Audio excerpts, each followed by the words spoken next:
Là, nous sommes à l'hôpital du camp de Kaouidang. Kaouidang est un camp qui est situé environ à 5 ou 6 km de la frontière cambodgienne et qui reçoit les malades importants et tous les blessés de la frontière.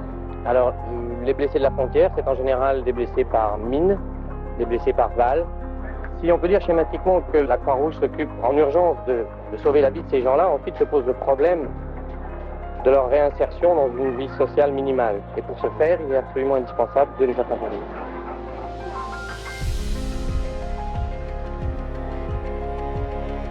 L'indignation, c'est ce qui a déterminé Jean-Baptiste et Marie-Ève Richardier, Marie Roux et Claude Simoneau à venir en aide à toutes les personnes qui ont vécu l'indicible.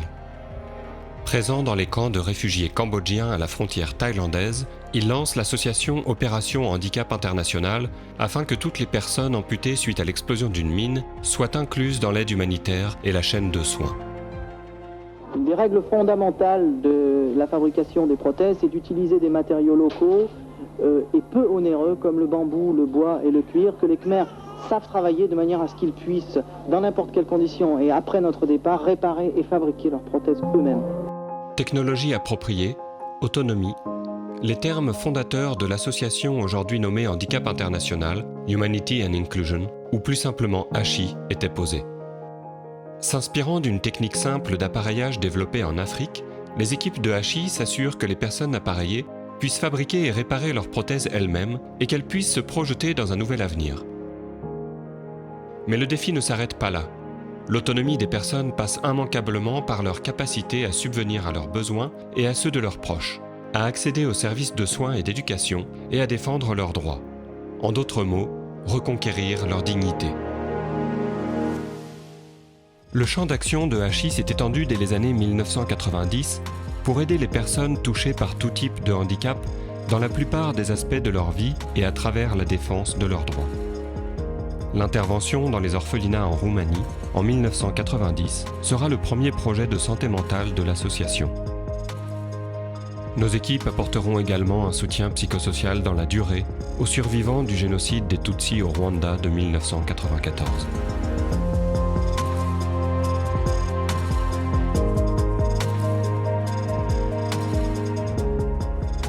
Éducation inclusive au Bénin ou au Vietnam, insertion économique en Tunisie ou en Bolivie, soutien psychosocial en Palestine ou au Liban, soins de réadaptation au Yémen ou au Cambodge, santé maternelle et infantile en République démocratique du Congo ou au Togo, prévention contre les violences liées au genre au Kenya ou au Sénégal, déminage au Laos ou en Colombie, sensibilisation aux dangers des restes explosifs de guerre au Myanmar ou en Irak, prévention des catastrophes naturelles au Népal ou en Haïti. Depuis 40 ans, HI accompagne les personnes handicapées et les populations vulnérables pour que chacun et chacune puisse jouir pleinement de leurs droits. Droit à l'éducation, droit à un emploi, droit à un accès aux soins. Grâce à son expérience sur de nombreux terrains d'intervention, tant en développement que suite à des situations d'urgence, grâce à ses relations étroites avec des partenaires locaux et des associations de personnes handicapées, l'association a joué un rôle essentiel dans l'élaboration de la Convention internationale relative aux droits des personnes handicapées. Elle sera adoptée par les Nations Unies en 2006. Dans tous les projets mis en œuvre depuis sa création, l'association aura toujours à cœur d'innover. En 2020, elle remporte 2 prix Horizon remis par l'Union européenne.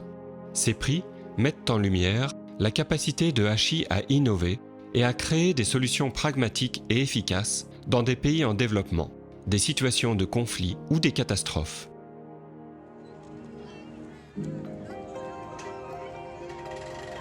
Conflits endémiques, guerres, exode massif de réfugiés, catastrophes naturelles, l'état du monde multiplie les zones d'intervention d'urgence. HI met en œuvre et promeut une action humanitaire inclusive, qui prend en compte les personnes ayant des besoins spécifiques et les groupes vulnérables trop souvent exclus ou oubliés des systèmes d'aide conventionnels. Depuis 40 ans, l'association déploie des équipes dans de multiples zones de conflit et auprès des réfugiés. Afghanistan, Angola, Bangladesh, Irak, Myanmar, République centrafricaine, Sierra Leone. Elle lance son plus gros programme d'intervention dans les années 2010 avec la crise syrienne. Elle y intervient encore, tout comme au Yémen et en Ukraine en pleine guerre contre l'invasion russe. L'histoire de l'association a aussi été rythmée par des catastrophes naturelles majeures. Ainsi, elle intervient fortement suite au tsunami qui ravage l'Indonésie et le Sri Lanka en 2004. L'association est déjà présente en Haïti lorsque survient le séisme du 12 janvier 2010, ce qui lui permet d'intervenir dès le lendemain du drame. Des moyens sans précédent sont déployés pour aider les populations locales avec une équipe sur place comptant par moment jusqu'à 600 personnes. De la même manière, une aide immédiate est organisée au Népal, frappé par un tremblement de terre le 25 avril 2015. La capacité de réponse de l'association mettra en lumière les bienfaits de ces actions de sensibilisation et de préparation au risque des catastrophes naturelles dans le pays. Et lorsque la pandémie de Covid-19 se déclare en mars 2020, nos équipes adaptent leurs activités. Plus de 2,2 millions de personnes bénéficient de notre soutien pour faire face à la crise sanitaire dans 47 pays. La révolte fondatrice, celle de l'injustice des victimes de mines laissées pour compte, amène l'association à s'engager dans les années 1990 dans des actions de plaidoyer auprès des acteurs politiques et diplomatiques. À l'époque, rien qu'au Cambodge, 200 personnes sont toujours victimes des mines chaque mois. Depuis plus de 10 ans maintenant, Handicap International travaille au Cambodge. Quand nous avons commencé, il y avait 12 000 amputés. En 10 ans, nos équipes en ont appareillé 15 000. Or aujourd'hui, ils sont 30 000. Donc il y avait un véritable problème, une arithmétique insupportable que nous avons appelée la guerre des lâches.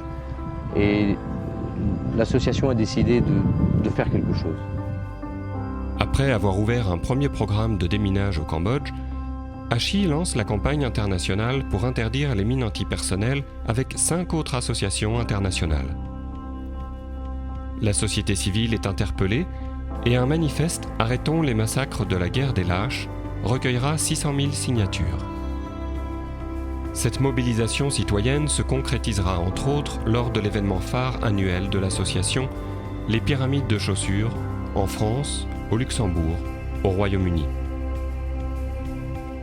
En 1997, le combat est couronné par la signature du traité d'Ottawa, interdisant les mines antipersonnelles, et quelques jours plus tard par l'attribution du prix Nobel de la paix à la campagne qui regroupe à ce moment-là plus de 1000 associations à travers le monde.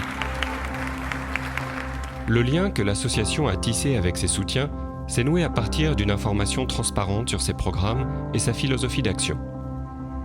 Ce lien particulier, l'association le renouvelle avec des manifestations publiques ou des réunions d'information animées par des bénévoles, avec parfois des intervenants inattendus comme Raymond Aubrac, résistant et ancien directeur du service de déminage en France après-guerre.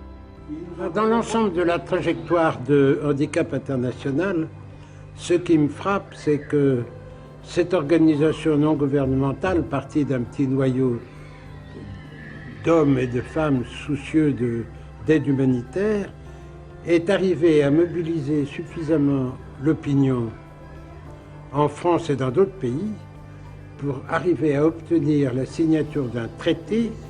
Et je pense que c'est important de faire comprendre aux jeunes le poids, la force de l'opinion publique quand il s'agit de mobiliser les hommes, les femmes, même les enfants, contre une injustice majeure. Forte de son expérience pour faire interdire les mines, ACHI poursuit son engagement contre la violence armée avec une mobilisation des États pour faire interdire les bombes à sous-munitions. Un traité d'interdiction sera signé en 2008 à Oslo. Aujourd'hui, l'association appelle tous les États à protéger les civils des bombardements et mobilise le grand public avec la campagne Stop Bombing Civilians.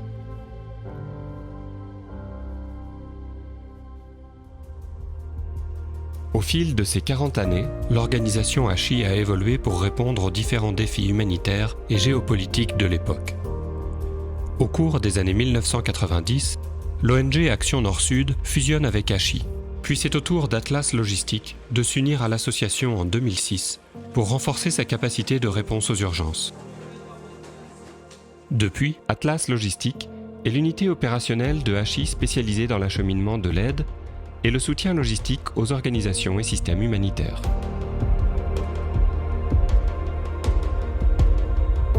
Aujourd'hui, HI, c'est une grande équipe internationale de 5000 personnes qui agissent dans une soixantaine de pays, collaborant avec des centaines d'organisations partenaires.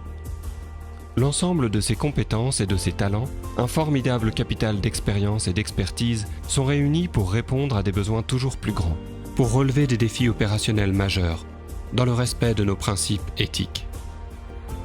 Mais aussi pour mieux prendre en compte certains enjeux, anciens ou nouveaux.